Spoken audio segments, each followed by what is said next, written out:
اس محبت کے ضمن میں ایک واقعہ یاد آیا جس سے اندازہ ہوگا کہ کس قدر اپنائیت تھی، کتنا قرب تھا حضور کے اور حضرت عمر فاروق رضی اللہ تعالیٰ عنہ کے مابین۔ ایک مرتبہ حضور دریافت کرتے ہیں حضرت عمر سے، عمر تمہیں مجھ سے کتنی محبت ہے؟ اب آپ سوچئے، ذرا سا بھی مغایرت کا باریک سا پردہ بھی اگر کہیں ہو تو کیا یہ سوال کیا جا سکتا ہے؟ تو انتہائی قریبی شخص سے ہی کیا جائے گا، تمہیں مجھ سے کتنی محبت ہے؟ عرض کیا آپ مجھے دنیا کے ہر انسان سے بڑھ کر عزیز ہیں۔ فرمایا اور اپنی جان سے؟ اب ذرا سا توقف کیا حضرت عمر نے، الان ہاں اب میں یہ بھی کہتا ہوں کہ آپ مجھے میری جان سے زیادہ عزیز ہیں۔ تو حضور نے فرمایا اب آئے ہو مقام مطلوب پر، تو رسول کی اطاعت جمع محبت، اس کا نام ہے اتباع، پیروی کرنا۔ فرق کیا ہے؟ اطاعت کی جاتی ہے حکم کی، اور پیروی کی جاتی کسی کے نقش قدم کی، چاہے اس نے حکم دیا ہو چاہے نہ دیا ہو، جو وہ کرتا ہو کرنا، یہ ہے اتباع۔ یہ اطاعت سے بہت بلند شے ہو گئی۔ مثال کے طور پر یہ چھوٹی چھوٹی مثالیں، اصل اتباع کیا ہے وہ میں بعد میں عرض کروں گا۔ کوئی ایک صحابی بدو باہر سے آئے، ایک ہی دفعہ حضور کو دیکھا، حضور اس وقت اس حالت میں تھے کہ آپ کے بٹن جو ہے کھلے ہوئے تھے گریبان کے، انہوں نے پھر ساری عمر اپنے گریبان کے بٹن نہیں لگائے۔ میں نے اللہ کے رسول کو اس حال میں دیکھا ہے، میں تو ان کی پیروی کروں گا، حضور نے کوئی حکم تو نہیں دیا تھا۔ تو یہ جو محبت، شدید محبت کے تحت جو بات آئے گی، اس کا نام اتباع ہے۔ اور اس اتباع کا مقام کیا ہے وہ آیت میں سنا چکا ہوں آپ کو، قل ان کنتم تحبون اللہ فاتبعونی یحببکم اللہ۔ اے نبی ان سے کہہ دیجئے اگر تم اللہ سے محبت کرتے ہو تو میرا اتباع کرو، میرے نقش قدم پر چلو، میری پیروی کرو، اللہ تم سے محبت کرے گا، تم اللہ کے محب نہیں محبوب بن جاؤ۔ اور اگر کہیں کوئی لغزش ہو گئی، کوئی خطا ہو گئی، کہیں جذبات کے رو میں بہہ کر کوئی گناہ کر بیٹھے تو اللہ معاف فرما دے گا، اللہ بڑا غفور ہے، اللہ بڑا رحیم ہے۔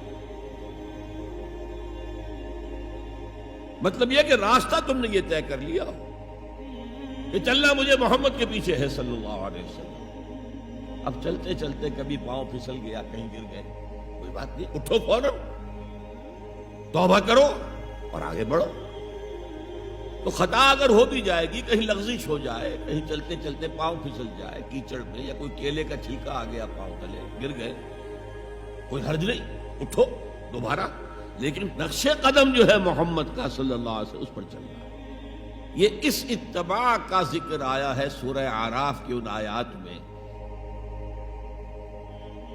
آپ کو معلوم ہے کہ حضرت موسیٰ علیہ السلام کو جب تورات پر طلب کیا گیا کوہ طور پر تورات دینے کے لیے، تو پہلے 30 دن کے لیے بلایا تھا، پھر 10 دن کا اور اضافہ کر دیا گیا، 40 دن ہو گئے۔ فَتَمَّتْ مِيقَاتُ رَبِّكَ 40 لَيْلَةً۔ اس اثنا میں پیچھے فتنے میں مبتلا ہو گئے بنی اسرائیل۔ سامری اس نے ایک ڈھونگ رچایا اور ایک بچڑا جو ہے وہ سونے چاندی کا بنایا وہ بچڑا ڈھال کر کھڑا کر دیا، اس میں سے کوئی تھوڑی سی آواز بھی نکلتی تھی، کوئی ایسی ہے کہ ہوا گزرتی تھی تو آواز سے آتی تھی۔ کہا یہ ہے تمہارا الہ۔ یہ تو موسیٰ تو بھول گیا کہاں گیا ہے، کوہ طور کے اوپر کس خدا سے ملنے گیا ہے، خدا تو یہ ہے۔ اور بنی اسرائیل کے بہت سے لوگ اس فریب میں آ گئے اور بچڑے کی پوجا کرتے تھے۔ اب جب حضرت موسیٰ آئے، اور آپ کو معلوم ہے حضرت موسیٰ کا مزاج جلالی تھا، وہ پتھر کی تختیاں لے کر آئے تھے کہ جن پر کوہ طور پر اللہ تعالیٰ نے اپنے احکام 10 جو ہیں، 10 کمانڈمنٹس مشہور، وہ کندہ کر کے آپ کو دیے تھے، وہ ہاتھ میں لے کر آئے۔ یہاں معلوم ہوا یہ سنت پیش آ گئی۔ فَأَلْقَى الْأَلْوَاحَ، تو وہ تختیاں تو آپ نے زمین پہ ڈالی، اور پھر جو احتساب کیا ہے پہلے تو اپنے بھائی حضرت ہارون کا، ان کی داڑھی کے بال پکڑے، ان کے سر کے بال پکڑے اور کھینچا اپنی طرف۔ اس نے کہا کہ بھائی مجھے ذلیل نہ کرو لوگوں کے سامنے، میں نے انہیں روکا لیکن یہ تو مجھے قتل کرنے پر تل گئے تھے، اور مجھے اندیشہ یہ ہوا کہ کہیں آپ واپس آ کر یہ نہ کہیں ان فرقت بین بنی اسرائیل، کہ تم نے تو بنی اسرائیل کے درمیان تفرقہ پیدا کر دیا۔ تو میں نے کہا آپ ہی واپس آ کر نپٹے۔ اب پہلی بات نوٹ کیجئے، تاریخ انسانی کا یہ عظیم واقعہ ہے، کئی ہزار یہودی اپنے اپنے قبیلے کے لوگوں کے ہاتھوں ذبح کیے گئے اس پر۔ اللہ تعالیٰ نے حکم دیا اور حضرت موسیٰ نے وہ حکم دیا، اللہ کا حکم موسیٰ نے پہنچایا۔ یہ 12 قبیلے ہیں نا، ہر قبیلے کے جن لوگوں نے یہ حرکت کی ہے ان کو اسی قبیلے کے لوگ اپنے ہاتھ سے ذبح کریں۔ اب یہ بہت بڑی توبہ تھی، بہت بڑی توبہ تھی، بہت بڑی توبہ تھی، اپنے قبیلے کے لوگوں کو قتل کر دینا۔ پھر وہ 70 نمائندے لے کر تمام جو بڑے لوگ تھے کوہ طور پر حاضر ہوئے، اجتماعی طور پر اللہ سے عفو و درگزر کی درخواست بھی کر دی۔ وہاں اللہ نے زبردست زلزلہ بھیج دیا، محسوس ہوا اب سب ہلاک ہو جائیں گے۔ حضرت موسیٰ نے کہا پروردگار تو چاہتا تو مجھے اور اس قوم کو پہلے ہی ہلاک کر دیتا، تو ہمیں نکال کر لایا ہے آل فرعون کے پنجوں سے، تو نے ہمیں نجات دی ہے، تو پروردگار ہمارے لیے اپنی رحمت طے کر دے، لکھ دے، فاکتب لنا، ہمارے لیے طے کر دے، لکھ دے اپنی رحمت۔ اس پر فرمایا اللہ نے دیکھو موسیٰ، میری ایک رحمت تو عام ہے، وسعت کل شیء، رحمتی وسعت کل شیء، ہر شے کے ساتھ،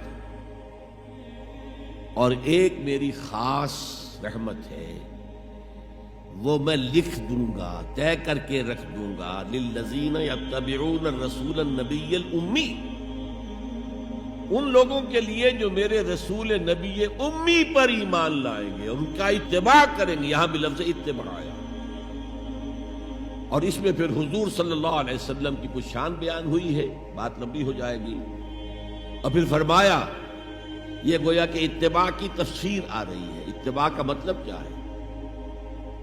فالذین آمنوا بہ وعزروہ ونصروہ واتبعوا النور الذی انزل معہ اولئک ھم المفلحون، تو جو لوگ ان پر ایمان لائیں گے اور جو ان کی تعظیم کریں گے اور جو ان کی نصرت کریں گے، مدد کریں گے، اور جو اس نور کی پیروی کریں گے جو ان کے ساتھ نازل کیا جائے گا، تو وہی ہوں گے مفلحون، وہ ہوں گے کامیاب ہونے والے، فلاح یافتہ لوگ وہ ہوں گے جو یہ 4 رشتے ہمارے اس رسول نبی امی کے ساتھ پختگی کے ساتھ قائم کریں۔